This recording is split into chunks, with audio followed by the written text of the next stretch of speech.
அனைவருக்கும் அடியனின் பணிவான வணக்கங்கள். இன்னைக்கு நாம பார்க்கக்கூடிய ஒரு உதாரண ஜாதகம் தமிழக முதல்வர் மாண்புமிகு மு.க. ஸ்டாலின் அவர்களுடைய ஜாதகத்தை நீங்க பார்க்க போறோம். ஒரு அற்புதமான ஜாதகம். ஏற்கனவே நம்ம 2 ஜாதகத்தை பார்த்துட்டு இன்னைக்கு 3ஆவதா ஒரு ஜாதகத்தை பார்த்துருக்கோம். இந்த ஜாதகத்தோட டேட் ஆஃப் பர்த் 1/3/1953 7:38 மணிக்கு இரவு பிறந்திருக்காரு. சென்னையில் பூரம் நட்சத்திரம் 4வது பாதத்தில் இந்த நட்சத்திரம் பூர நட்சத்திரம் 4வது பாதம். பிறப்புக்கு போது இருக்கக்கூடிய தசை சுக்கிர தசை 9 மாதம் 8 நாள் சுக்கிர தசை. ஏன்னா அந்த பூர நட்சத்திரம் முடியும் போது பிறக்கத்தால தசாவோட இருப்பு ரொம்ப கம்மியாக இருக்குது. இப்போ நடக்கிற தசை சனி தசை, ராகு புத்தி நடக்குது. அது 18/7/2024 முதல் 25/5/2027 வரை. இது பாரம்பரிய முறையில் கணிக்கப்பட்ட ஜாதகம். நாம் கேபி முறையில் தான் போட போகிறோம். ஏன் அப்படின்னா இந்த ஜாதகம் இவருக்கு மட்டுமே சொந்தமானது அல்ல. அதாவது இந்த லக்னம் 2 மணி நேரம் இருக்கு இல்லையா, அப்போ யாரெல்லாம் அன்னைக்கு, அதாவது இந்த 1/3/1953 கிட்டத்தட்ட ஒரு 7:20 கிட்டத்தட்ட ஒரு 7:20 9:20 வரைக்கும் பிறக்கிறாங்களோ எல்லாருக்கும் இதே ஜாதகம் தான். அது மட்டும் இல்லை, நீங்கள் ஒரு நாள் 2 நாள் கூட்டினாலும் கூட, அதாவது ஒரு நாள் கூட்டினாலும் கூட இதே ஜாதகம் தான். சந்திரன் இங்கே தான் இருக்கும்.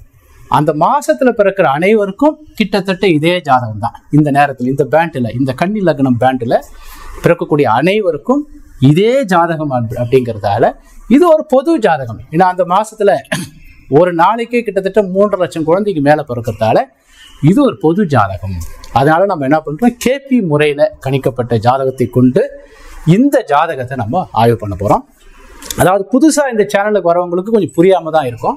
இது உங்களுடைய மாணவர்களுக்காக போடக்கூடிய வீடியோ. எங்கள் மாணவர்களுக்காக போடக்கூடிய வீடியோங்கிறதுல புதுசாக வரவங்க ஒருவேளை ஆர்வம் இருந்தால் கீழே டிஸ்கிரிப்ஷனில் கிட்டத்தட்ட 9 வருஷத்துக்கு முன்னாடி சென்னையில் நான் கிளாஸ் எடுத்திருக்கேன். 2 நாள் கிளாஸ் அப்படியே லைவாக நான் எடுத்து நம்ம யூடியூப்பில் போட்டிருக்கோம். அந்த கிளாஸை நீங்கள் பார்த்துக்கலாம். அந்த கிளாஸை போய் நீங்கள் பார்த்துட்டு ஒருவேளை விருப்பம் இருக்கிறவங்க பார்க்கலாம். அல்லது உங்களுக்கு புரிய வேண்டுமென்றால், உயர்கணித சார ஜோதிட முறை புரிய வேண்டுமென்றால் இந்த புத்தகம் கொடுப்பனியும் தசாபுதி என்ற புக்கு, அதாவது அடியனுடைய பயிற்சி மையத்தில் கிட்டத்தட்ட ஒரு 40 புத்தகத்துக்கு மேலே எழுதியிருக்கோம். நம்ம அதில் முதல்ல படிக்க வேண்டிய புக்கு இந்த புக்கு தான் எல்கேஜின்னு எடுத்துக்கலாம். இந்த புத்தகத்தை படிச்சுட்டு அதுக்கப்புறம் இந்த உங்களுக்கு ஆர்வம் இருந்தால் இந்த கேபி முறையை கற்றுக்கொள்ளலாம். அதற்கு நிறைய வீடியோஸ் நம்ம யூடியூப் சேனலில் கிட்டத்தட்ட 1000 வீடியோ, அது இல்லாமல் இன்னொரு சேனல் டெலி கேபின்னு இருக்குது, அதில் ஒரு 2000 வீடியோஸுக்கு மேலே இருக்குது. ஆங்கில வீடியோஸும் நிறைய இருக்குது, பார்த்துக்கலாம். இப்போ நம்ம இந்த ஜாதகத்துக்கு போவோம். இந்த ஜாதகத்தில் 12 பாவத்தோட ஆரம்ப டிகிரி, ஏற்கனவே சொன்ன மாதிரி ஒரு ஜாதகத்தோட பலனை நிர்ணயிக்கிறது அந்த ஜாதகத்தோட லக்னத்தோட ஆரம்ப டிகிரி. லக்னத்தோட ஆரம்ப டிகிரி தான் அந்த ஜாதகத்தோட லக்ன பாவத்தின் பலனை நிர்ணயிக்கும். இதே மாதிரி 12 பாவத்தோடைய ஆரம்ப முனைகளும் கிரக நிலைகளும் தான் ஒரு ஜாதகத்தோட பலனை நிர்ணயிக்கும். அதுதான் அந்த ஜாதகத்துடைய தனித்தன்மை. ஒரு ஜாதகத்துடைய தனித்தன்மை ஒரு கிரகம் உச்சம் பெறுவதாலோ, ஆட்சி பெறுவதாலோ, அல்லது பகை வீட்டிலோ இருப்பதாலோ இல்லை. உதாரணத்துக்கு எடுத்துங்களேன், இங்க சனி என்ற கிரகம் உச்சம் பெற்று இருக்குன்னா இது 2.5 வருஷம் வரைக்கும் இருக்கும். இப்போ புதன் என்ற கிரகம் நீச்சமா இருக்குன்னா அது 1 மாசம் இருக்கும். அதெல்லாம் பொது விதி. அதனால தனிப்பட்ட ஜாதகத்தை நம்ம ஆய்வு செய்யும் போது அந்த ஜாதகத்துக்கு உரிய ஜாதகம் மாதிரி, இப்போ உதாரணத்துக்கு நான் ஸ்கிரீன்ல நான் இந்த ஜாதகத்தை காமிக்கிறேன் பாருங்க. கேபி முறையில துல்லியமாக கணிக்கப்பட்ட இந்த ஜாதகத்தில் பாருங்க, லக்ன பாவத்தோட ஆரம்ப முனை கன்னி லக்னத்துல 8°7' இருக்கும். சைட்ல நான் போட்டிருக்காங்க, அதை பாருங்க. லக்ன பாவத்தோட ஆரம்ப முனை 8°7'. 2வது வீடு பாருங்க 8°24'. மூணாவது பாவம் 8°34'.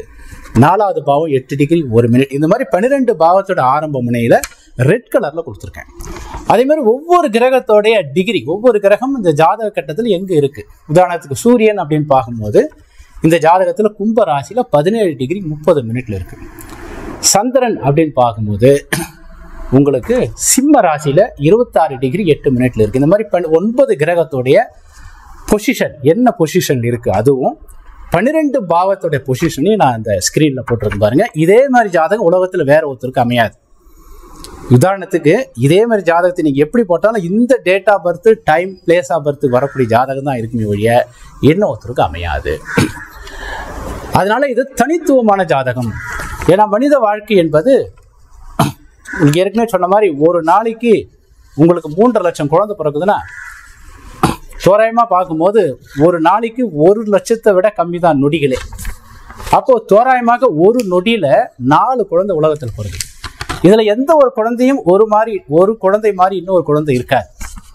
அந்த வகையில ஒரு பெரிய அரசியல்வாதி இவருடைய ஜாதகத்தை நம்ம பொதுவான அமைப்பில் கணிப்பது என்பது ஒரு தவறான அமைப்பு. அதனால தான் நான் என்ன பண்றேன், அது தெளிவாக என்னுடைய மாணவர்களுக்காக, பொதுசா வரவங்களுக்கு பொதுமக்களுக்கு புரியாது, அவங்க ஸ்கிப் பண்ணி வெளில போயிடலாம்.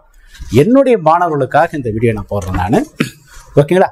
அப்போ இந்த ஜாதகத்தில் 12 பாவத்துடைய ஆரம்ப டிகிரியும் கிரக நிலையும் இங்கே கொடுத்துருக்கேன். இதை பார்த்துக்க. இப்போ உயர்கணித கேபி சார ஜோதிட முறையில் இந்த ஜாதகத்தை எப்படி அனலைஸ் பண்ண போகிறோம், இந்த ஜாதகத்தில் அவருடைய அரசியல் வாழ்க்கை எப்படி இருக்கு, எப்படி இருந்தது, எப்படி ஒரு அரசியல்வாதியோட ஜாதகத்தை எப்படி அனலைஸ் பண்ணணும்னு கிட்டத்தட்ட 2 வீடியோ இதுக்கு முன்னாடி போட்டிருக்கேன். உச்ச நடிகர் விஜயோட ஜாதகத்தையும்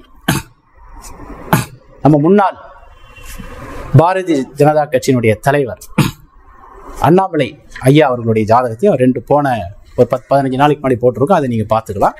அதே ரூல் தான் இங்கே அப்ளை பண்ண போகிறோம். இந்த ஜாதகத்தில் முதல்ல ஒரு ஜாதகத்தை நம்ம அனலைஸ் பண்ணும்போது கொடுப்பினை அப்படிங்கிறது தான் ரொம்ப முக்கியம். இந்த கொடுப்பினை எந்த ஜாதகத்தை அனலைஸ் பண்ணாலும் கொடுப்பினை அப்படிங்கிறது முக்கியம். அந்த கொடுப்பினைங்கிறது ஒருத்தர் என்ன துறையில் இருக்காரோ, ஏதாவது பிரபல்யமானவர்களுடைய ஜாதக அமைப்புங்கிறது அவர் என்ன தொழில் இருக்காங்களோ அந்த தொழிலுக்குண்டான பாவம் சிறப்பாக இருக்க வேண்டும். இதுதான் ஃபர்ஸ்ட் ரூல். சிறப்பாக அந்த தொழிலுக்குண்டான பாவம் சிறப்பாக இருக்க வேண்டும். 2வது லக்ன பாவம் அதற்கு சாதகமாக இருக்க வேண்டும். லக்ன பாவம் என்பது அவர் என்ன தொழில் செய்கிறாரோ அந்த தொழிலுக்கு சாதகமாக இருக்க வேண்டும். உதாரணத்துக்கு ஒருத்தர் பில்டர் அப்படின்னா 4வது பாவம். அப்போ 4வது பாவம் நல்லா இருந்து லக்ன பாவமும் 4வது வீட்டை தொடர்பு கொண்டாதான் சிறப்பு, அல்லது 4வது வீட்டுக்கு சாதகமான வெட்டி தொடர்பு கொள்ள வேண்டும். லக்ன பாவம் 3வது வீட்டை தொடர்பு கொண்டா அவர் பில்டரா இருந்தாலும் கூட அவர் பிரசித்தி பெற்ற பில்டராக இருக்க மாட்டார், அவருக்குன்னு ஒரு தனித்தன்மை இருக்காது. இந்த விஷயத்தை நம்ம கடந்த 2 வீடியோவில் பார்த்துருக்கோம். நிறைய தொடர்ச்சியாக நம்ம வீடியோ பார்க்குறவங்களுக்கு தெரிஞ்சிருக்கும் உங்களுக்கு. அப்போ அந்த வகையில் கொடுப்பினை என்பது திரும்பவும் சொல்கிறேன், எந்த ஜாதகத்தை எடுத்தாலும் முதல்ல கொடுப்பினையோட அளவுகோல் என்னவோ அதை பார்த்துட்டு தான் அதுக்கப்புறம் தசா புத்திகள் சம்பவம் நடைபெறும் போது எப்படி இருக்கு. கொடுப்பினை என்பது ஒரு ஜாதகத்துக்கு 70%, தசா புத்திகள் 25%, கோச்சாரங்கள் என்பது 5%. உதாரணத்துக்கு ஒருத்தருக்கு திருமணமே ஆகலை அப்படின்னா அங்கே கோச்சாரமோ தசா புத்தியோ காரணம் இல்லை. 60 வயசு வரைக்கும் திருமணமே ஆகலை, நிச்சயமாக கொடுப்பினை பாதிச்சிருக்கும். கொடுப்பினை பலவீனப்படும் போது தசா புத்திகளால் பெரிய அளவுக்கு செய்ய முடியாது. இதை விதியை மதியால் வெல்லலாம்ங்கிறது என்னன்னு பார்த்தீங்கன்னா தற்காலிகமாக வெல்லலாம். அந்த 25% சொன்னோம் பார்த்தீங்களா, ஆனால் நீண்ட காலம் செயல்படுத்த முடியாது. அந்த வகையில் நம்ம இந்த ஜாதகத்தை ஆய்வு பண்ணும்போது பிரபல்யமான ஜாதகத்துக்கு நான் ஒரு ரூல் ஒன்று சொல்லியிருக்கேன். ஏன்னா உபஜயஸ்தானங்கள், அதாவது 3, 6, 10, 11வது வீடுகளை நாம் ஆய்வு செய்யும். அதாவது நம்ம ஜாதகத்தில் அவர் என்ன தொழில் செய்கிறாரோ அந்த தொழிலுக்குண்டான பாவம் 3வது வீட்டையோ 6வது வீட்டையோ 10வது வீட்டையோ 11வது வீட்டையோ தொடர்பு கொள்ள வேண்டும். லக்ன பாவமும் 3, 6, 10, 11வது வீட்டை தொடர்பு கொள்ள வேண்டும். இதுல ஏதாவது ஒரு வீட்டை, இதுல அகம் சார்ந்த துறை புறம் சார்ந்த துறையில 2 துறையா நம்ம பிரிக்கணும். நம்ம எல்லா விஷயத்தையும் அகம் புறம்னு பிரிக்கணும். 12 பாவத்தில் இருக்கிற காரகங்களையும் 9 கிரகத்தில் இருக்கிற காரகங்களையும் அகம் புறம்னு 2 பிரிவா பிரிச்சிடறோம். அப்படி 2 பிரிவா பிரிக்கும் போது இங்க என்ன அப்படின்னு பார்த்தீங்கன்னா அகம் சார்ந்த துறையில இருக்கிறவங்களுக்கு 3, 11 நல்லது, 6, 10ங்கிறது புறம் சார்ந்த துறையில் இருக்கும் நல்லது. ஆனால் நிர்வாகம், ஆட்சி, அதிகாரம் அப்படிங்கிறது எல்லாம் 6, 10 தான் சிறப்பு எப்பவுமே. அதனால தான் 6வது வீட்டை வெற்றி ஸ்தானம் சொல்கிறோம், 10வது வீட்டை தலைமை பொறுப்புன்னு சொல்கிறோம். 11வது வீடுங்கிறது இயல்பாகவே மக்கள், ஒரு அரசியல்வாதிக்குன்னா இயல்பாகவே மக்கள் ஒரு கவர்ச்சி இருக்கு இல்லையா, அந்த கவர்ச்சி தரக்கூடிய பாவம் தான் 11வது வீடு.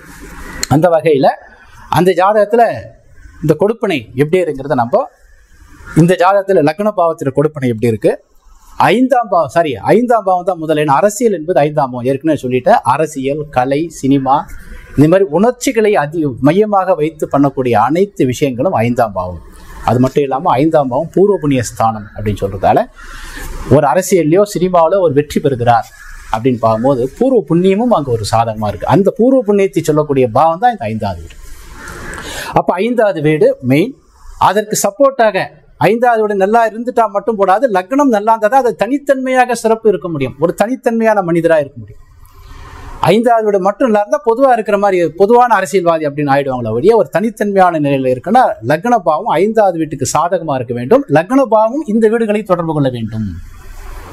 பொதுவாக ஒருத்தர் லக்ன பாவம் இந்த வீடுகளை தொடர்பு கொண்டாவே அவருக்கு 3வது வீடு பப்ளிசிட்டி, 6வது வீடு வெற்றி, 10வது வீடு பதவி, 11வது வீடு ஒரு மகிழ்ச்சியான வாழ்க்கை. 6வது வீடு வெற்றி, 11வது வெற்றி தான். 11வது வீடுங்கிறது ஈஸியாக பெறக்கூடிய வெற்றி. அந்த மாதிரி நம்ம லக்ன பாவம் நல்லா இருக்கணும். அதுக்கப்புறம் துணை நிற்கக்கூடிய கிரகங்கள் அரசியலுக்கு சூரியனும் செவ்வாய். சூரியன் ஃபர்ஸ்ட், 2வது செவ்வாய். எல்லாத்துக்கும் தெய்வ அனுகிரகம் வேணும், அதுக்கு குரு. ஒரு விளம்பரம், பப்ளிசிட்டி, மீடியா, இதுக்கு புதன். அதே மாதிரி இதுக்கு காரகன் தெய்வ அனுகிரகத்துக்கு காரகன் 9வது வீடு. அதுக்கப்புறம் 3வது வீடு பப்ளிசிட்டி. இந்த விஷயத்தை இப்போ நம்ம இந்த ஜாதகத்தை அனலைஸ் பண்ண போகிறோம். இப்போ இந்த ஜாதகத்தில் 12 பாவத்துடைய ஆரம்ப முனைகள் இதான். 12 பாவத்துடைய, அதாவது லக்னம் 8 டிகிரியில் ஆரம்பிக்கிறது, கன்னி லக்னத்தில் 8 டிகிரியில் ஆரம்பிக்கிறதுடைய நட்சத்திரம் உத்திர நட்சத்திரம், உபநட்சத்திரம் சுக்கிரன், உப நட்சத்திரம் சுக்கிரன். இந்த மாதிரி 12 பாவத்துடைய ஆரம்ப முனையை ஆளக்கூடிய கிரகங்கள் இது. இதில் நடுவில் இருக்கிற உபநட்சத்திரம் தான் வலிமையானதுங்கிறதால இதை மட்டுமே எடுத்துக்கிறோம் நம்ம. இப்போ இந்த ஜாதகத்தில் முதல்ல நம்ம என்ன பண்றோம், 5வது வீட்டை ஆராய்ச்சி பண்றோம். ஏன்னா அரசியல் என்பது 5வது பாவம். ஏற்கனவே சொன்ன மாதிரி இந்த 5வது வீடு உபஜய ஸ்தானங்களான 3, 6, 10, 11வது வீட்டை தொடர்பு கொள்ளும் போது அது சிறப்பான அமைப்பு. அதே நேரத்தில் இது 8, 12 தொடர்பு கொள்ளக்கூடாது. திரும்ப திரும்ப நம்ம வீடியோ தொடர்ச்சியாக பார்க்கணும் தெரியும். ஒரு பாவம் 8யோ 12யோ, ஒரு பாவமோ கிரகமோ 8யோ 12யோ தொடர்பு கொள்ளும் போது அந்த பாவ ரீதியாக நிறைய கஷ்டங்களும் நிறைய தோல்விகளும் வந்துவிடும். அதே மாதிரி வெறும் 5, 9 மட்டும் தொடர்பு கொள்ளக்கூடாது. வெறும் 8, 12 தொடர்பு கொள்ளக்கூடாது. 5, 9 தொடர்பு கொண்டா அந்த பாவம் நல்லா இருக்கும், நல்லா அனுபவிப்பாங்க. ஆனால் அதன் ரீதியாக ஒரு ஆட்சி அதிகாரம் வராது. அதன் ரீதியாக ஒரு ஆட்சி அதிகாரம்ங்கிறது வராது. ஒரு அமைதியான போக்குன்னா 5, 9ங்கிறது மென்மையான பாவங்கிறதால தொழில் ஸ்தானமான 10வது வீட்டுக்கு 8, 12வது பாவமாக இருக்கிறதால அது தொழிலில் சிறப்பிக்க வராது, பதவிக்கு தராது. அதனால 5, 9 தொடர்பு கொள்ளக்கூடாது. ஒருவேளை 5 தொடர்பு கொண்டா 5 கண்ட்ரோல் பண்ணக்கூடிய 11, 9 தொடர்பு கொண்டா 9 கண்ட்ரோல் பண்ணக்கூடிய 3, இப்படி இருந்தா பரவாயில்ல. அதே மாதிரி 8, 12 வரும்போது 8 கண்ட்ரோல் பண்ணக்கூடிய 2, 12 கண்ட்ரோல் பண்ணக்கூடிய 6, அப்படி இருந்தா ஓரளவுக்கு அதனுடைய பாதிப்புகள் குறைவா இருக்கும். இதுதான் இந்த தியரி. இப்ப இந்த ஜாதகத்துக்கும் 5வது வீட்டு, முதல்ல 5வது வீட்டு ஆரம்பிப்போம். 5வது வீட்டு உபநட்சத்திரம் கேது. 5வது பாவ முனை அப்படின்னு பார்க்கும்போது இந்த ஜாதகத்தில் 5வது பாவ முனை உத்திராட நட்சத்திரத்துல விழும். உத்திராட நட்சத்திரத்துல 5வது பாவ முனை விழுது. அதனுடைய நட்சத்திரம் சூரியன், உபநட்சத்திரம் கேது. இந்த கேது தான் 5வது பாவத்துடைய விதியை நிர்ணயிக்கிறது. இந்த கேது இந்த ஜாதகத்துல புதனுடைய நட்சத்திரம், புதனுடைய உபநட்சத்திரத்தில் இருக்கு. ஒரு கிரகம் நின்ற நட்சத்திரம் சம்பவத்தை காட்டும், உபநட்சத்திரம் சாதக பாதகத்தை காட்டும். அப்போ நட்சத்திரம் உபநட்சத்திரம் ஒரே மாதிரி இருந்தால் உபநட்சத்திரம் தான் இங்க நிர்ணயிக்கும். இந்த ஜாதகத்தில் 5வது வீட்டோட இந்த கேதுவோடைய 5வது வீட்டு உபநட்சத்திரம், கேது நின்ற நட்சத்திரம் உபநட்சத்திரம் ஒரே கிரகமா இருக்கிறதால இந்த கேது நின்ற உப நட்சத்திரம் ராகுவை எடுத்துக்கொள்கிறோம் டிசைடிங் ஃபேக்டரா. பாருங்க, இந்த கேது 5வது வீட்டுக்கு மட்டும் இல்லாம 11வது வீட்டுக்கு வரார். 5, 11 போட்டாச்சு. இதுக்கப்புறம் இது நின்ற நட்சத்திரம் புதன். இந்த புதன் இந்த ஜாதகத்துல பார்க்கும்போது 12 பாவ முனையில எங்கேயும் இல்லை. எங்க இல்லாத பட்சத்தில் இந்த ஏரியாவுக்கு போறோம். இந்த ஏரியாவில் 6வது வீட்டுக்கு வரார். அதான் 6 போட்டுடுறோம். அதுக்கப்புறம் மீண்டும் அதே 6 தான். அதுக்கப்புறம் ராகு ஏற்கனவே நம்ம பார்த்துட்டோம். இந்த பாவமுனையில 2, 6, 10 அது போட்டாச்சு.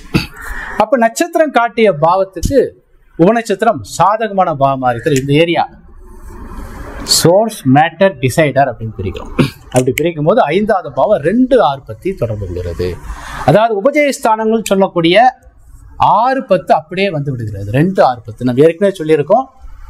12 பாவங்களை திரிகோணங்களை பிரிக்கும் போது 1, 5, 9, 2, 6, 10, 3, 7, 11, 4, 8, 12 பிரிக்கும் போது இந்த 2, 6, 10 நம்ம சத்திரிய பாவம் சொல்லுவோம். நீங்கள் தொடர்ச்சியாக வீடியோ பார்க்க முடியல. 2, 6, 10 சத்திரிய பாவம் சொல்லுவோம்.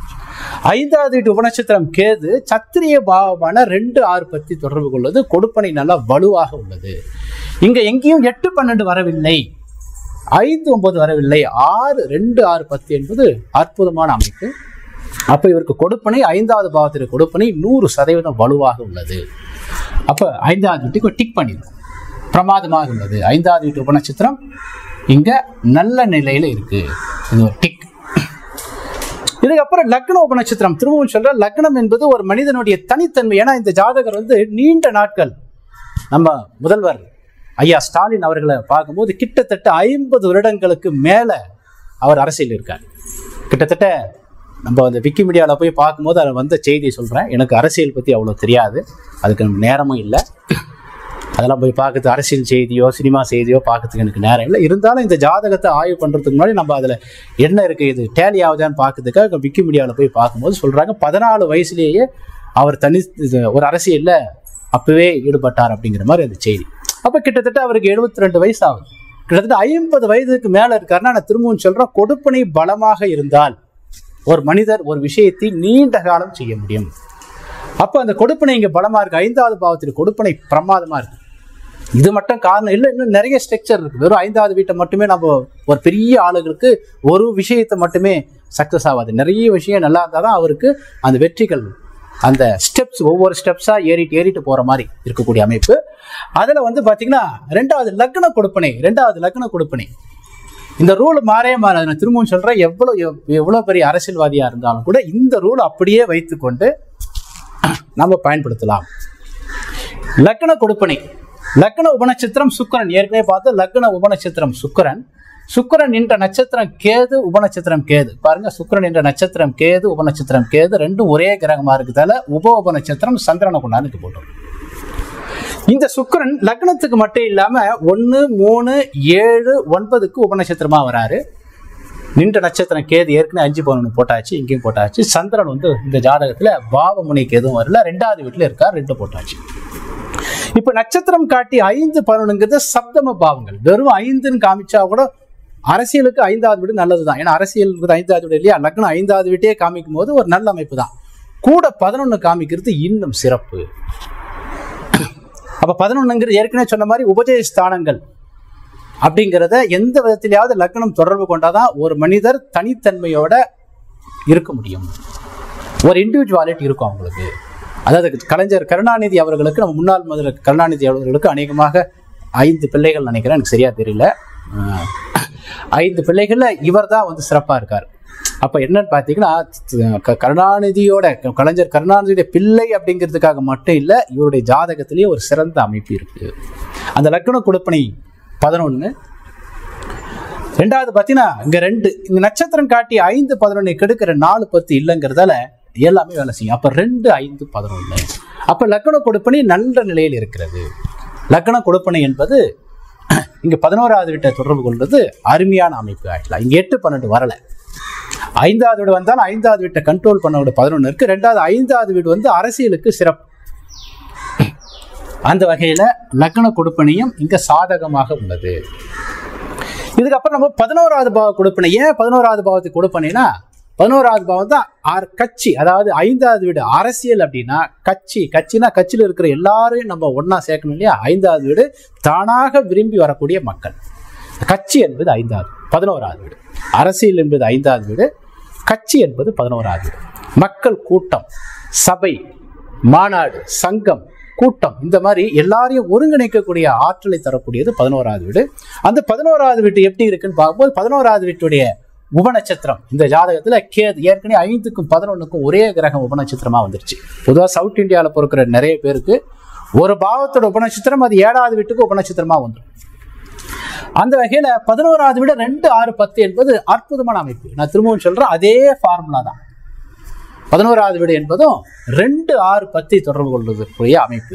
அப்ப கட்சியில இவருக்குன்னு ஒரு தனி இடம். இந்த 11வது வீடு ஒரு 8, 12 தொடர்பு கொள்ளும் போது அங்க எல்லாரையும் ஒருங்கிணைக்கக்கூடிய ஆற்றல் இல்லாம போயிடும்.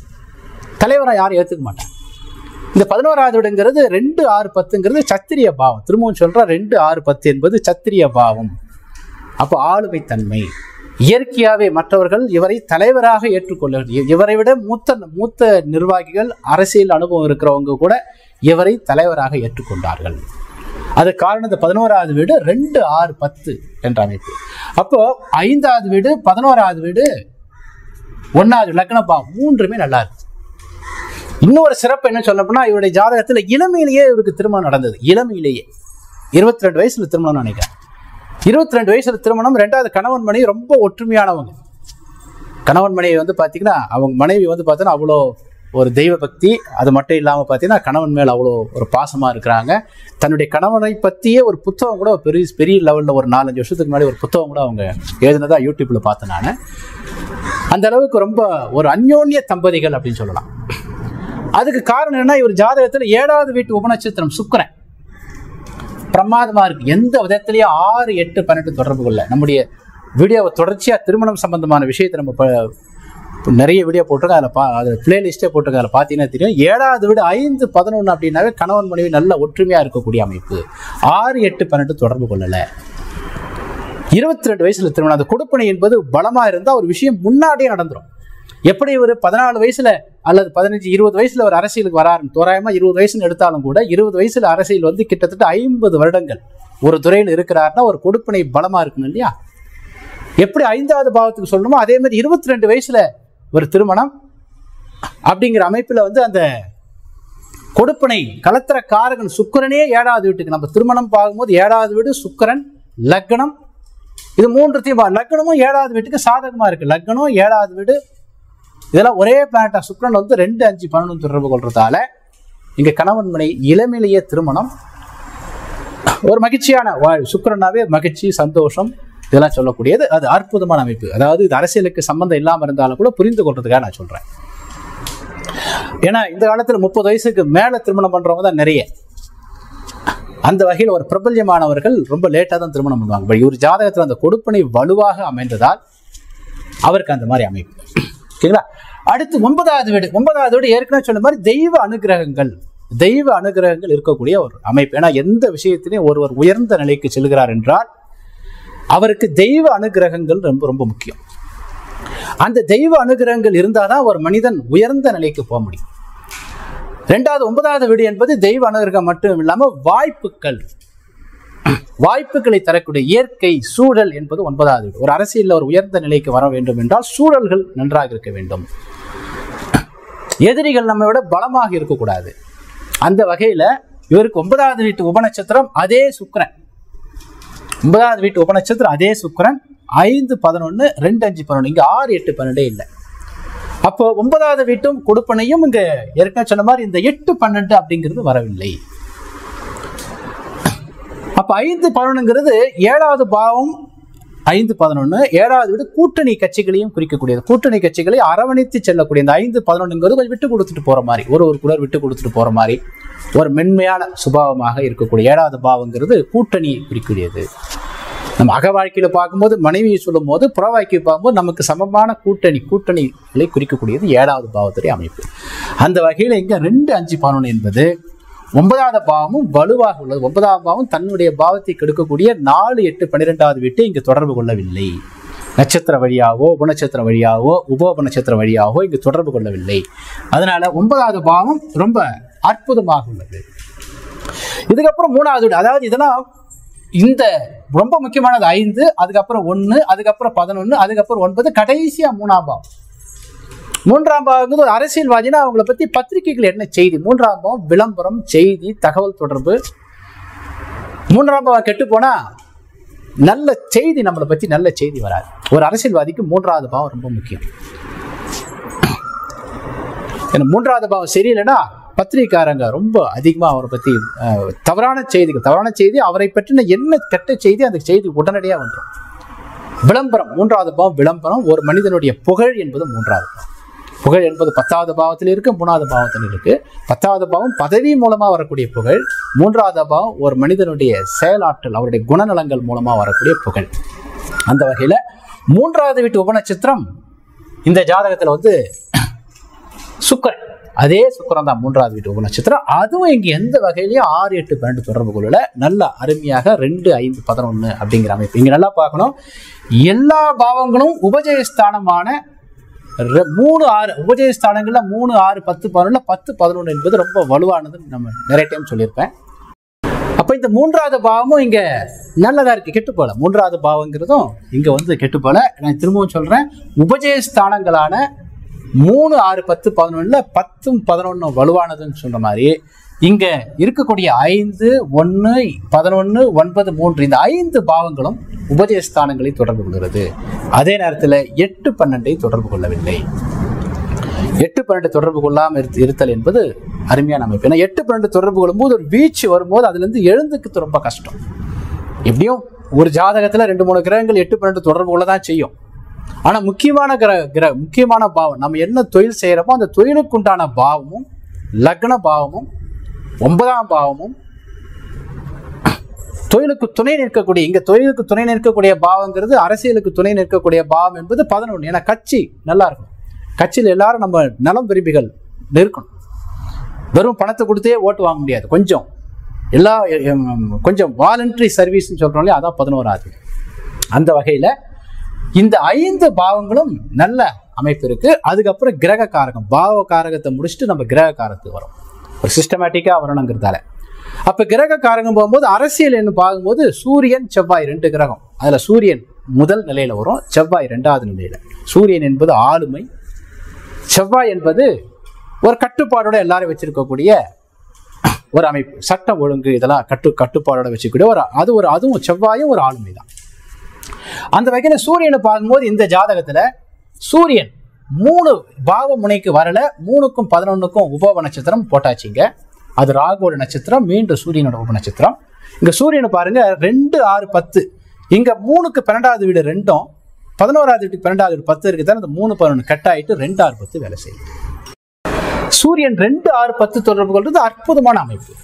இந்த சூரியனும் நட்சத்திர வழியாவோ உபநட்சத்திர வழியாவோ 8, 12 தொடர்பு கொள்ளவில்லை. பொதுவாக அரசியல்வாதிகளுக்கு 8, 12 வரக்கூடாது. அரசியல், சினிமா இந்த மாதிரி இருக்கக்கூடிய துறைகளுக்கு 8, 12, ஏன்னா இது அகம் சார்ந்த துறைன்னு சொல்லுவோம். அகம் சார்ந்த துறையில் 8, 12 வரும்போது ஒரு வீழ்ச்சி, ஒரு கெட்ட பேர் அப்படிங்கிறது ரொம்ப அதிகமாயிடும். 5, 9 கூட இருக்கலாம். 5, 9 என்னன்னு பார்த்தீங்கன்னா அவங்க செயல்படக்கூடிய திறமை கொஞ்சம் கம்மியா இருக்கும். ஆனா 8, 12 மட்டும் வரக்கூடாது. அந்த வகையில இங்க 2, 6, 10 சூரியன் பிரமாதமா இருக்கிறது. ஏற்கனவே திரும்ப சொன்ன இந்த சத்திரிய ஸ்தானம் சொல்லக்கூடிய 2, 6, 10 சூரியன் சத்திரிய கிரகம்னா அது சூரியன் தான் நம்பர் 1. 2வது செவ்வாய் சொல்லுவோம். அப்ப அந்த சத்திரிய கிரகமான சூரியன் உங்களுக்கு 2, 6, 10 தொடர்பு கொள்ளக்கூடிய அமைப்புங்கிறது ரொம்ப அற்புதமான அமைப்பு. அது ஏற்கனவே இங்க 5வது வீடும் பார்த்தோம். 5வது வீடு பாவகாரகம் அரசியலுக்கு, கிரக காரகம் சூரியன், ரெண்டுமே 2, 6, 10 தொடர்பு கொள்ளக்கூடிய அமைப்புங்கிறது ரொம்ப ஒரு அற்புதமான அமைப்பு.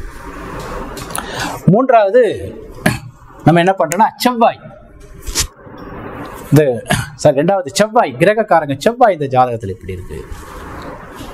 அரசியலுக்கு செவ்வாயும் முக்கியம். ஆனா சூரியனுக்கு அப்புறம் தான் அதனுடைய பர்சன்டேஜ், சூரியனுக்கு அப்புறம் தான் செவ்வாய். அப்ப செவ்வாயின்னு பார்க்கும்போது நல்லா பாருங்க, செவ்வாய் இந்த ஜாதகத்துல 7வது வீட்டுல இருந்து புதனுடைய நட்சத்திரம் செவ்வாயோட உபநட்சத்திரம். ஒரு நிமிஷம், செவ்வாய் சந்திரன்.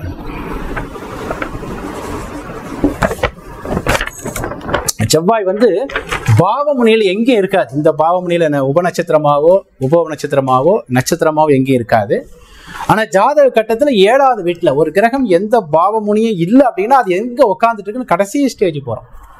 அந்த வகையில இந்த ஜாதகத்துல செவ்வாய் 7வது வீட்டுல, அதாவது மீனத்துல 23 டிகிரில இருக்கும். மீனத்துல 8 டிகிரியில 7வது வீடு ஆரம்பிக்குது. செவ்வாய் இருக்குது 23 டிகிரி, அதனால 7 போட்டுட்டோம். மீண்டும் அதே இந்த புதனுக்கு ஏற்கனவே சொன்ன மாதிரி 6, இங்க சொன்ன இல்லையா 6, 6, 2, 2, 6. அப்ப செவ்வாயும் சத்திரிய பாவமான இந்த பாவங்களை தொடர்பு கொள்கிறது. 2, 6 தொடர்பு கொள்கிறது. அருமையான அமைப்பு. இந்த 6வது பாவம் நம்ம கேபி முறையில தான் 6வது பாவங்கிறது தீமையான பாவம் இல்லை. திரும்ப நிறைய 6வது பாவங்கிறது வெற்றி ஸ்தானம், மாத சம்பளம், வெற்றி, தனித்த செல்வாக்கு, தனித்தறிவு. ஏன்னா 7னா எல்லாருக்கும் இருக்கிற திறமை. 6 என்பது தனித்துவம் அப்படிங்கிறதுல 6வது பாவம் ரொம்ப முக்கியமானது. 7க்கு 12வது பாவமா போயிடுது இல்லையா. அந்த வகையில இங்க செவ்வாய் என்ற கிரகமும் ரொம்ப அற்புதமா இருக்கு. செவ்வாய் பிரமாதமான அமைப்பு அரசியலுக்குன்னு. அதனாலதான் நீண்ட காலம் இருக்கிறார். ஒரு தொடர்ச்சியாக அரசியல்ல வெற்றி தோல்வி என்பது கொஞ்சம் சகஜமா இருந்தாலும் கூட ஒரு தோல்வி வரும்போது மீண்டும் ஒரு வருடத்திலேயோ 2 வருடத்திலேயோ மீண்டும் மேல் எழக்கூடிய ஒரு அமைப்பு. இதுக்கப்புறம் தெய்வ அனுகிரகங்கள் இந்த ஜாதகருக்கு எப்படி இருக்கு. தெய்வ அனுகிரகம் ஏற்கனவே 9வது வீட்டை பார்த்துட்டு அதுக்கு கிரக காரகன் குரு. அதாவது தெய்வ அனுகிரகங்கிறது உச்ச நிலையில ரொம்ப பெரிய ஒரு பிரபல்யமான இருக்கிறவங்களுக்கு தெய்வ அனுகிரகம் ரொம்ப முக்கியம். அது அரசியலுக்கு பார்க்கும்போது சூரியனுக்கும் செவ்வாய்க்கும் அடுத்த நிலையில் தான் இருக்கு. நான் யோசித்து பாருங்க, நான் தோராயமா போடுறேன், இதெல்லாம் அப்படியே போடல, எதெல்லாம் முதல்ல, கிரகத்தில் எது முதல்ல, பாவத்தில் எது முதல்ல அப்படின்னு தெளிவா போட்டிருக்கேன். ஓகேங்களா? அப்ப குரு என்ற கிரகம் முதல்ல குரு ஆராய்ச்சி பண்ணல, குரு ஒரு கூடுதல் தகுதி. இந்த குருன்றது சிறப்பா இருந்தாதான் இன்னும் கொஞ்சம் தெய்வ அனுகிரகங்கள் நமக்கு சாதகமாக இருக்கும். ஏன்னா அவனின்றி ஒரு அணுவும் அசையாதுன்னு சொல்லல. ஒரு தெய்வ அனுகிரகம் இல்லாம ஒருவர் பெரிய நீண்ட காலம் ஒரு துறையில சிறந்து விளங்க முடியாது. அந்த வகையில தெய்வ அனுகிரகம் பார்க்கும்போது குரு இந்த ஜாதகத்துல சுக்கிரனுடைய நட்சத்திரத்துல, சனியோட உபநட்சத்திரத்துல குரு இந்த ஜாதகத்துல பாவ முனைகள்ல 4, 8, 12க்கு வந்துடுறாரு. இது மைனஸ் பாயிண்ட் தான். பட் இருந்தாலும் அது நின்ற நட்சத்திரம் இதை உடைக்கிற மாதிரி வந்துருக்கு. 1, 3, 7, 9 உபநட்சத்திரம் சனி 4, 12. இங்க ஏற்கனவே 3 இருக்குதானே 4 வேலை செய்யாது. ஏற்கனவே 12க்கு 8, 7 இருக்குதானே 12 வேலை செய்யாது. அப்போ 1, 3, 7, 9. அது மட்டும் இல்லாம இந்த ஜாதகத்தோட ஸ்பெஷல் என்ன அப்படின்னா, இந்த குருவோட நட்சத்திரத்துல எந்த கிரகமும் இல்லை. இந்த குருவோட நட்சத்திரத்துல எந்த கிரகம் இல்லை, குருவோட உபநட்சத்திரத்துல எந்த கிரகம் இல்லை. இதை நம்ம சாஃப்ட்வேர்ல இந்த பிளஸ்ன்னு ஒரு சிம்பிள் போட்டிருப்போம், பிளஸ் அப்படின்னு ஒரு சிம்பிள் போட்டிருப்போம். அப்ப இந்த குருவோட ரெப்ரசன்டேட்டிவ் அந்த 4, 8, 12ங்கிற ரெப்ரசன்டேட்டிவ்ல எந்த கிரகமும் இல்லை அப்படிங்கிறதால இந்த 4, 8, 12 இந்த ஜாதகத்துல திரும்ப திரும்ப வராது. அதனால அது ஒரு பெரிய பிளஸ் பாயிண்ட். அப்ப குரு என்ற கிரகமும் 9வது வீட்டை கெடுக்கக்கூடிய நிலையில இல்லை. அது மட்டும் இல்லாம அரசியல் என்ற 5வது வீட்டை கெடுக்கக்கூடிய நிலையில இல்லை. 9வது வீட்டை கெடுக்கக்கூடிய 4, 8, 12 வரல. அரசியல் சொல்லக்கூடிய 5வது வீட்டை கெடுக்கக்கூடிய 4, 8, 12 வரல. அப்போ குரு என்ற கிரகம் நன்றாக தான் உள்ளது. தெய்வ அனுகிரகம் என்பது இவருக்கு இருக்கிறது.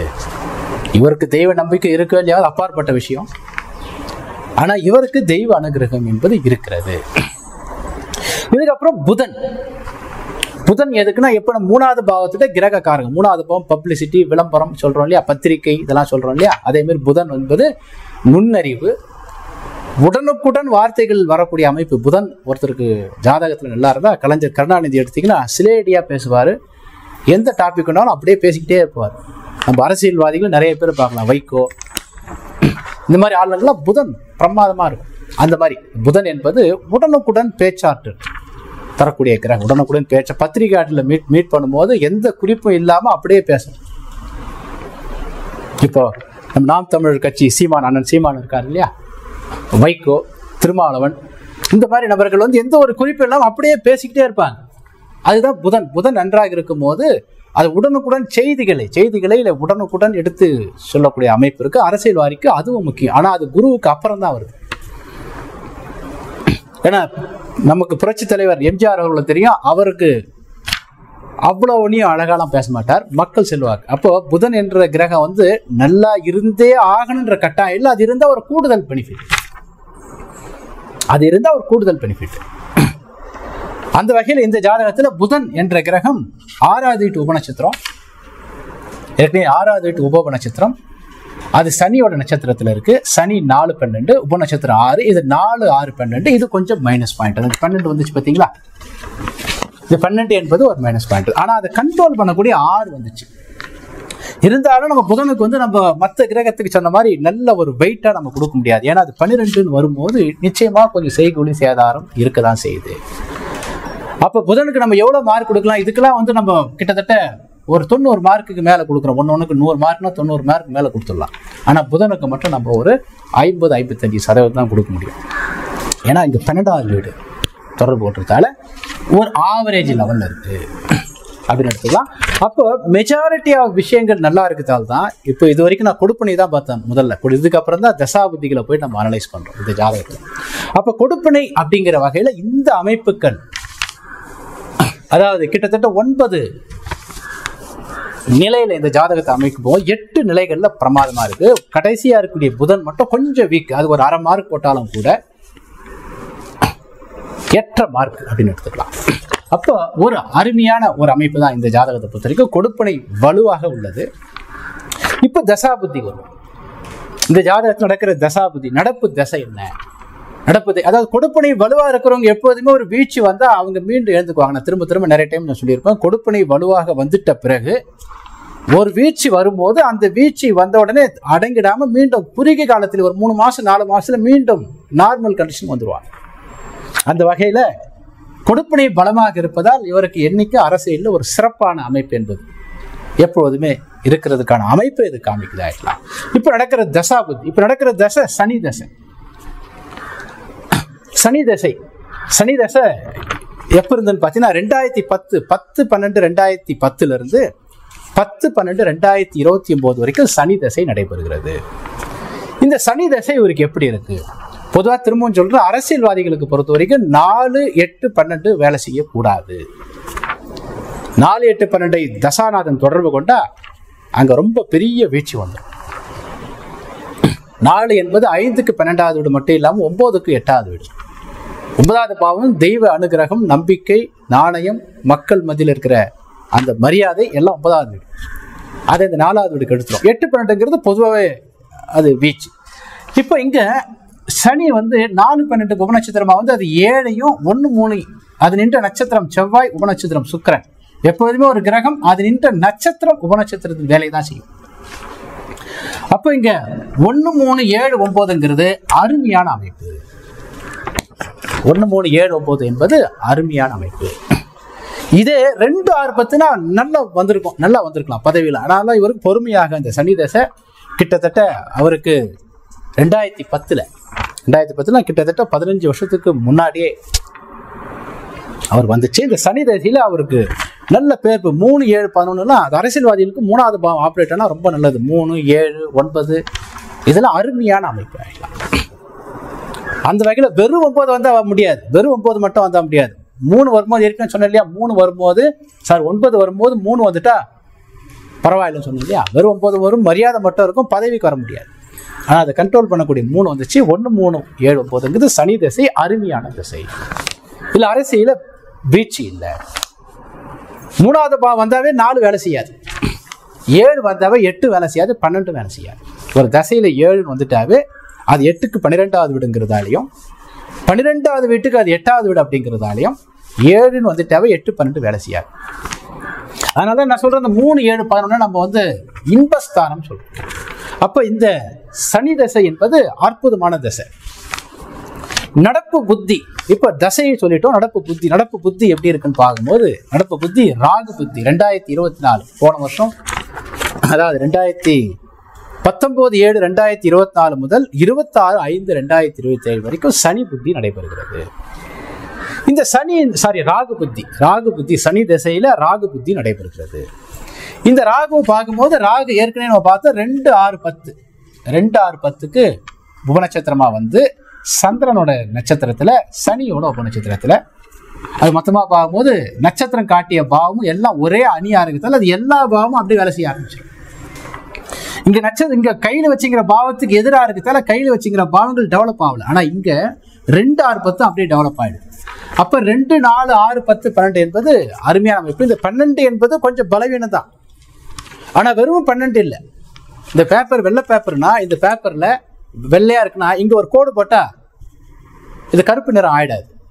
அந்த மாதிரிதான் இந்த 12 என்பது ஒரு சின்ன ஒரு ஸ்ட்ரகிள். அது கூட 12 கண்ட்ரோல் பண்ணக்கூடிய 6 வந்துடுச்சு.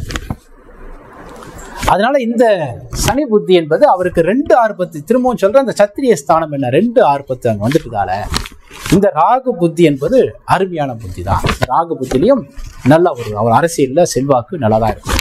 ஆனா அதே நேரத்தில் இந்த 12 என்பதும் 4 என்பதும் கொஞ்சம் அதிருப்திகள் இருக்குதான் செய்யும். வெறும் 4, 12 முடியாது.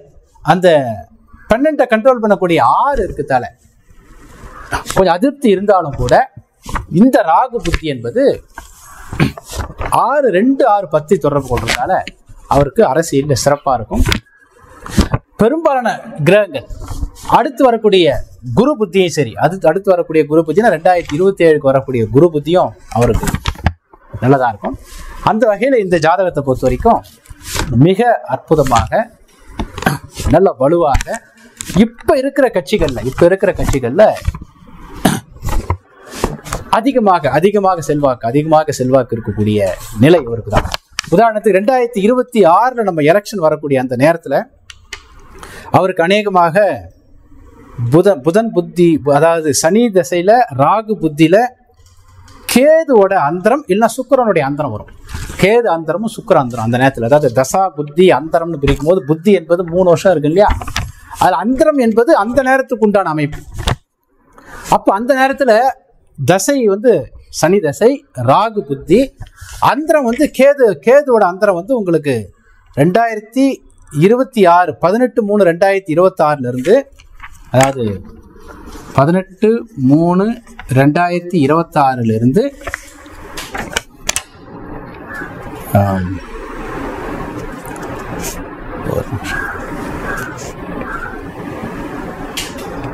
18/5/2026 வரைக்கும் கேதுவோட அந்தரம். அதுக்கப்புறம் சுக்கிரன் அந்தரம் 18/5/2026 இருந்து கிட்டத்தட்ட 8/11/2026 வரைக்கும் சுக்கிரனுடைய அந்தரம். இந்த கேதுவும் சுக்கிரனும் ரொம்ப அற்புதமான கிரகம். ஏற்கனவே சொன்ன மாதிரி இந்த கேது அவருடைய ஜாதகத்தில் 5ஆம் பாவத்தில் கொடுப்பனையை நிர்ணயிச்ச கிரகம். சுக்கிரன் அவர் ஜாதகத்தில் 1ஆம் பாவத்தில் கொடுப்பனையும் 3ஆம் பாவத்தில் கொடுப்பனையும் 7, 11, அதாவது இங்க இருக்கிற பாவங்கள் எல்லாமே இங்க வந்துடுற மாதிரி இந்த 5 ஸ்டெப் சொன்னோம் இல்லையா, லக்னம் 5, 9, 3, இந்த 5 அமைப்புகளும் இந்த கேதுவும் சுக்கிரனையே வைத்துக் கொண்டிருக்கிறது. அதனால அப்போ வரக்கூடிய அந்தரங்கள் பிரமாதமா இருக்கு. அதனால அந்த எலெக்ஷன்ல அவர் ஒரு தனித்துவமான நிலையில மிகப்பெரிய வெற்றியை பெறக்கூடிய அமைப்புல தான் இருக்கு. இருந்தாலும் நம்ம கூட்டணி பலம், எதிர்கட்சிகளுடைய பலம், ஏன்னா கூட்டணிகள் தான், ஆனா தனித்த கட்சி இருக்கிற கட்சிகள்ல அதிகமான ஓட்டு வாங்கக்கூடிய கட்சி அவருடைய கட்சியானார் இருக்கிற எல்லா கட்சிகள்லையும். ஏன்னா அந்த கொடுப்பனை நல்ல வலுவா இருந்து அந்த கொடுப்பனையை நிர்ணயித்த 5வது பாவத்திற்கு கொடுப்பனையும் லக்ன கொடுப்பனையும் நிர்ணயித்த அந்த கேதுவும் சுக்கிரனும் அப்ப அந்தரமாக வருகிறது. அப்படின்னு பார்க்கும்போது நிச்சயமாக அவருக்கு ஒரு நல்ல ஒரு அமைப்பு இருக்கு. அதே மாதிரி கூட்டணிகள் அப்படிங்கிறதும் அந்த கூட்டணிகளை பெரிய அளவுக்கு, ஏன்னா அந்த நேரத்தில் வரக்கூடிய அந்தரங்கள் நல்லா வலுவா இருக்கு. 11வது வீட்டை காமிக்கும் அந்தரம் சுக்கிரனுடைய அந்தரத்தில் தான் அநேகமாக அந்த எலெக்ஷன் வரும். அந்த நேரத்தில் 5, 11 7வது வீட்டு உபநட்சத்திரமாக 5, 11 காமிக்கிறதால அப்ப கூட்டணி கட்சிகளுக்குள்ள பெரிய அளவுக்கு ஒரு பிரச்சனைகள் இருந்தாலும் கூட சமரசமாக அமையக்கூடிய அமைப்பு வந்துடும். அதனால அவருக்கு அரசியல் எதிர்காலம் என்பது பிரமாதமாக தான் இருக்கு. வயதான காலகட்டத்தில் கூட அவரால் சிறப்பாக செயல்படக்கூடிய அமைப்பு இருக்கிறது. ரொம்ப அருமையான அமைப்பு இருக்கு. அடுத்த எலெக்ஷன்ல மொத்த கட்சிகள், அதாவது கூட்டணி பலம் அப்படிங்கிறத வைத்தும் அப்ப இருக்கிற கோச்சார நிலைகள், எலெக்ஷன் டேட் அனௌன்ஸ் பண்ணக்கூடிய அந்த நேரங்கள், இதை வைத்து ஒரு 10% பிளஸ் ஆர் மைனஸ் வரலாம். ஆனா இருந்தாலும் கூட இருக்கிற கட்சிகள்லேயே அதிகமான ஓட்டு சதவீதம் வாங்கக்கூடிய நிலையில் அவருக்கு இப்போதைக்கு இருக்கிற நிலை. அதாவது 2026 அவர் முதலமைச்சராக தொடருவாரா அப்படிங்கிறது வாய்ப்புகள் நிறைய அதிகம். ஏன்னா ஜாதகத்தில் பார்த்தீங்கன்னா அப்போ ஓடக்கூடிய அந்தரங்கள், அதாவது கேது அந்தரம், சுக்கிரனுடைய அந்தரம். ஏற்கனவே கேது 5வது வீட்டு உபநட்சத்திரம், சுக்கிரன் 1வது வீட்டு உபநட்சத்திரமா இருக்கிறதால அதுக்கான வாய்ப்புகள் ஏன்னா கொடுப்பனையை நிர்ணயித்த கிரகம், அதாவது தசா புத்தி அந்தரம் அப்படின்னு பார்க்கும்போது ஒரு குறிப்பிட்ட நேரத்தில் அந்தரத்தோட பங்களிப்பு கொஞ்சம் அதிகமாக இருக்கும். அந்த குறிப்பிட்ட அந்த தேர்தல் நடக்கக்கூடிய, ஏன்னா தேர்தலுங்கிறது ஒரு 10 நாள்ல முடிவெடுக்கக்கூடிய நிகழ்ச்சியாகவே வந்துடும். ஒரு 10 நாள்ல ஒரு 10% ஓட்டு, அப்படியே 10 நாள்ல யாரும் ஜெயிக்க முடியாது. ஒரு 10% மக்களுடைய மனநிலை மாறும். அப்போ ஒரு 5% ஒரு கட்சிக்கும், இன்னொரு கட்சிக்கு ஒரு 3%, இன்னொரு கட்சிக்கு 2% வாக்கு உயரும். அப்போ ஒரு 5% அந்த 10 நாள்ல ஒருத்தருடைய வளர்ச்சி இருக்கும். அந்த வகையில் அப்போ ஓடக்கூடிய அந்தரம் பிரமாதமாக இருக்குதால் அவருக்கு அதற்கான வாய்ப்புகள் நல்லா இருக்கு. ஆனா அதே நேரத்தில் முதலமைச்சர் அப்படிங்கிறது என்னன்னு பார்த்தீங்கன்னா வெறும் தனிப்பட்ட ஜாதகம் மட்டுமல்ல, அது முண்டேன் அஸ்ட்ராலஜி சார்ந்தது. இந்த இடத்தோட ஆளக்கூடிய கிரகம், இந்த இடத்தோட லாங்கிடியூடுன்னு சொல்றோம் இல்லையா, இதற்கு இவர் தான் வருவாரா அப்படிங்கிறத அங்க யார் யாரெல்லாம் சிஎம் கேண்டிடேட்டா போட்டிடுறாங்களோ அவங்களுடைய எல்லாருடைய ஜாதக அமைப்பு. 2வது கூட்டணி கூட்டணி பலங்கள்ங்கிறது ஒரு வலுவான எதிர் அணிகள் எல்லாம் ஒன்றா திரண்டு வரும்போது அங்கே பெரிய பெரிய நபர்களுடைய ஜாதகங்கள் அமைப்பு நல்லா இருக்கும் போது அது மாறுபடுவதற்கும் ஒரு 100% வாய்ப்பு உண்டு. 80% இவருக்கு வலுவான அமைப்பு உண்டு, 20% லேசாக மாறத்துக்கு வாய்ப்பு இருக்கலாம். ஆனால் அதே நேரத்தில் எல்லா கட்சியோடைய ஒரு பலம் அப்படின்னு பார்க்கும்போது இவருடைய கட்சிக்கு தான் அதிகமான ஓட் பர்சன்டேஜ் இருக்கும். ஏன்னா அந்த நேரத்தில் ஓடக்கூடிய அந்தரங்கள் தசை நல்லா இருக்கு, புத்தி நல்லா இருக்கு. ரெண்டாவது, ஒருத்தருடைய வாழ்க்கையோட பிற்பகுதி என்பது 5வது பாவம். ஒருத்தருடைய வாழ்க்கையோட பிற்பகுதி என்பது, அதாவது லக்னம் என்பது நிகழ்காலம், 5வது வீடு எதிர்காலம், 9வது வீடு கடந்த காலம் சொல்றோம். திரிகோணங்கள் 1, 5, 9. அதான் 9வது வீடு தகப்பனார் என்றும் ஜாதகர் லக்னம், 5வது வீடு நம்ம குழந்தைகள் அப்படின்னு சொல்றோம். அந்த வகையில் 5வது வீடு இவருக்கு வலுவாக இருப்பதால் கடைசி காலத்தில் ஒரு ஆட்சி அதிகாரத்தோடு தான் இவர் இருப்பார் அப்படிங்கிற ஒரு அமைப்பு இருக்கு. 5வது வீடு என்பது குழந்தைகளையும் குறிக்கிறதாலையும் 5வது வீட்டு உபநட்சத்திரம் இந்த ஜாதகத்தில் 2, 6, 10ன்றதால் 5வது வீடு வாரிசுகளையும் குறிக்க. அதாவது 5வது வீடு சிறப்பு, 5வது வீடு 8, 12 இந்த மாதிரி தொடர்பு கொள்ளும்போது வாழ்க்கையோட பிற்பகுதி சரி இருக்காது நமக்கு. அல்லது 5வது வீடு 5, 9 தொடர்பு கொள்ளும்போது வாழ்க்கையோட பிற்பகுதியில் எந்த ஒரு பதவி இல்லாமல் அப்படியே டம்மி பீஸ் மாதிரி இருப்பாங்க. இப்போ இவருக்கு 5வது வீடு 2, 6, 10ங்கிறதால வாழ்க்கையோட கடைசி பகுதி என்பது 5வது வீடு. லக்னம் என்பது முதல் பகுதி. 60 வயசுக்கு மேலே 5வது பாவம் எடுத்துக்கலாம். 25 வயசு வரைக்கும் உங்களுக்கு 9வது வீட்டோட தன்மையும், லக்ன பாவங்கிறது 25 வயசுலேருந்து 60 வயசு வரைக்கும், 60 வயசுக்கு மேலே 5வது பாவத்தோட தன்மை. இது சாதாரண ஆளுங்களுக்கு, விஐபிகளுக்கு ஒரு 10 வருஷத்துக்கு ஒரு 5 வருஷத்துக்கு கூட்டிக்கலாம். அந்த வகையில் 5வது வீடு இவருக்கு பிரமாதமாக இருக்கிறது. வாழ்க்கையில கடைசி காலத்தில் நல்ல ஒரு அதிகாரத்தோடு இருக்கக்கூடிய அமைப்பு தான். முதல் பகுதி 2வது பகுதியை விட 3வது பகுதி என்பது, ஏன்னா முதல் பகுதியும் 2வது பகுதியும் 1, 9 சப்ளாட், அதை விட கடைசி பகுதி சிறப்பாக இருப்பார். இது மட்டும் இல்லாமல் அவருடைய வாரிசுகள் இதை எடுத்து நடத்த முடியுமா, இவருடைய கட்சியை எடுத்து நடத்த முடியுமான்னு பார்த்தீங்கன்னா 5வது வீடு தான் குழந்தைகளை சொல்றது. நம்மளுடைய தொழிலை நம்ம பசங்க பண்ணுவாங்களான்னு பார்க்கறதுக்கு 5வது வீடு யார் யாருக்குலாம் 2, 6, 10, ஏன்னா இதான் நான் உங்களுக்கு கர்ம திரிகோணம் சொல்கிறோம். 2, 6, 10, 2, 6, 10 கர்ம திரிகோணம். அதாவது இந்த 3 திரிகோணத்தை தர்மம், கர்மம், காமம், மோட்சம் பிரிக்கிறோம் இல்லையா. அதே மாதிரி இந்த 3 திரிகோணத்தை பிராமணர், சத்தியர், வைசியர், சூத்திரர்னு பிரிக்கிறோம் இல்லையா. அந்த மாதிரி பிரிக்கும் போது 5வது பாவம் 2, 6, 10 தொடர்பு கொள்றதுல இவருடைய கட்சியை எடுத்து நடத்தக்கூடிய அமைப்பு இவருடைய வாரிசுகளுக்கு பிரகாசமாக உள்ளது. அதனால அதே மாதிரி இவருடைய ஜாதகத்திலையும் பாருங்க, சூரியன் ஒரு ஜாதகத்துல நல்லா இருந்தால் தகப்பனாருடைய விஷயத்தை, சூரியனும் 9வது வீடு தகப்பனாரை குறிக்கக்கூடியது. இங்க பாருங்க, சூரியன் இந்த ஜாதகத்துல பிரமாதமா இருக்குதால அவர் அப்பாவுடைய விஷயத்தை அப்படியே முழுசா எடுத்துக்கிட்டாரு. அதே மாதிரி சூரியன் 2, 6, 10 நல்ல அருமையான அமைப்பு. அதே மாதிரி இவர் ஜாதகத்துல 5வது வீடு என்பதும் குரு, 5வது வீடும் குருவும் குழந்தைகளை குறிக்குது. குரு 1, 3, 7, 11 பெரிய அளவுக்கு வீழ்ச்சி இல்லை. குறிப்பா 5வது பாவம் பிரமாதமா இருக்கு. 2, 6, 10 இந்த 2, 6, 10ங்கிறது இவருடைய வாரிசுகளும் அடுத்து எடுத்து நடத்தக்கூடிய ஒரு அமைப்பு இருக்கு. குறிப்பா இந்த ஜாதகத்தோட 12 பாவத்துடைய கிரக நிலையும் 12 பாவத்துடைய தொடர்புகளையும் 9 கிரகத்தோட தொடர்பையும் நான் ஸ்கிரீன்ல இங்க பக்கத்துல போடுறேன், பாருங்க, நம்ம மாணவர்களுக்கு புரியும்.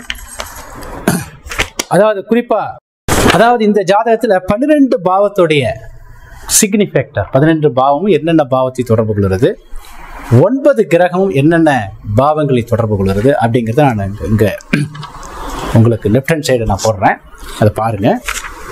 முதல்ல 12 பாவத்தில் 1வது வீடு பார்த்தீங்கன்னா 2, 5, 11, 2வது வீடு 2, 11. அதாவது தொடர்புகள் வலுவான தொடர்புகள், அதாவது நட்சத்திரம் உபநட்சத்திரம் வழியாக அது எந்த பாவங்களை வலுவாக தொடர்பு கொள்கிறது அப்படிங்கிறது டேபிள் இதாகலாம். 3வது வீடு 2, 5, 11, 4வது வீடு 1, 3, 7, 11, 5வது வீடு அதாவது இந்த ஜாதகத்தோட முக்கிய ஹீரோன்னு சொல்லக்கூடிய 5வது பாவம் 2, 6, 10. அதுக்கப்புறம் 6வது வீடு 2, 11, 7வது வீடு 2, 5, 11, 8வது வீடு 3, 7, 11. இது மாதிரி 12 பாவத்தை நீங்க பாத்தீங்கன்னா தெரியும், எங்குமே 8வது வீட்டை தொடர்பு கொள்ளவில்லை. அதுதான் இங்க இருக்கக்கூடிய பெரிய இந்த 8வது வீடு என்பதுதான் எதிர்மறையாக நடக்கக்கூடிய சம்பவம். இந்த 8வது வீடு இல்லைங்கிறதால லைஃபோட போக்கு ஒரே மாதிரி போயிட்டு இருக்கும். இந்த 8வது வீடு அதிகமா இருக்கும்போது திடீர் வீழ்ச்சி, வந்துடும். இந்த 12 பாவத்துல எந்த பாவமும் 8வது வீட்டை தொடர்பு கொள்ளவில்லை என்பது சிறப்பு. அதே நேரத்தில் 12வது வீட்டையும் தொடர்பு கொள்ளவில்லை. 12 பாவத்துல எந்த பாவமும் 8வது வீட்டையும் 12வது வீட்டையும் வலுவாக தொடர்பு கொள்ளவில்லை. நட்சத்திரம் உபநட்சத்திர வழியாக நட்சத்திரத்துல ஒருவேளை 8 12 இருந்தா உபநட்சத்திரத்துல 7 11 வந்துடும். அல்லது நட்சத்திரத்துல 7 11 இருக்கும் போது உபநட்சத்திரத்துல 8 12 வந்துருமே வழிய. இன்னும் சொல்ல போனா 8வது வீடு எங்குமே இல்லை. ஏன்னா அது 8வது வீட்டு உபநட்சத்திரத்துடைய ஒரு 8வது வீட்டுடைய உபநட்சத்திரம் 4 8 12 உபநட்சத்திரம் குருவோட சாரத்துல எந்த கிரகம் இல்லைங்கிறது, அதனுடைய ஏஜென்ட்டா யாரும் இல்லைங்கிறது ஒரு பெரிய பிளஸ் பாயிண்ட். ஏன்னா கெட்ட பாவம் சொல்லக்கூடிய 8 12க்கு ஏஜென்ட்டுகளா யாரும் இல்லைங்கிறது ஒரு சிறப்பான அமைப்பு. அதுக்கப்புறம் கிரகங்களை பாருங்க, அற்புதமான அமைப்பு. கிரகங்களையும் பார்த்தீங்கன்னா 9 கிரகத்தோட சூரியன் 1 10, சந்திரன் 2 4 6 10 12. சந்திரன் திசைக்கு தகுந்த மாதிரி மாறும், அதனுடைய நிலை மாறக்கூடியது, அது விட்டுடலாம். செவ்வாய் 2 6, புதன் 4. புதன் மட்டும்தான் கொஞ்சம் இந்த 12வது வீட்டை தொடர்பு கொள்ளுமே வழிய. சந்திரனை நம்ம விட்டுடலாம், ஏன்னா அது திசைக்கும் புத்திக்கு தகுந்த மாதிரி மாறிட்டே இருக்கக்கூடியது. புதன் மட்டுமே கொஞ்சம் வீக்கு. அதுக்கப்புறம் குரு 1 3 7 11, சுக்கிரன் 2 5 11, சனி 1 3 5 7 9, ராகு 2 11, கேது 2 6 10. அப்போ எந்த பாவமும் எந்த கிரகமும் 8வது வீட்டை தொடர்பு கொள்ளவில்லை அப்படிங்கிறது இந்த ஜாதகத்தோட பெரிய ப்ளஸ் பாயிண்ட். கிரகங்கள்லயும் புதன் தான் கொஞ்சம் வீக். அதோட வெறும் 12 மட்டும் இல்லை, கொஞ்சம் வீக். அது 12ன்னு ஒரு ரெட் மார்க் வந்துச்சு பார்த்தீங்களா, அது மட்டும் தான் ஒழிய. அதுதான் இந்த ஜாதகத்துடைய சிறப்பமைப்பு. மீண்டும் வேறொரு ஜாதகத்தை அடுத்த கிளாஸ்ல வேறொரு ஜாதகத்தை நம்ம டிஸ்கஸ் பண்ணுவோம். நன்றி, வணக்கம்.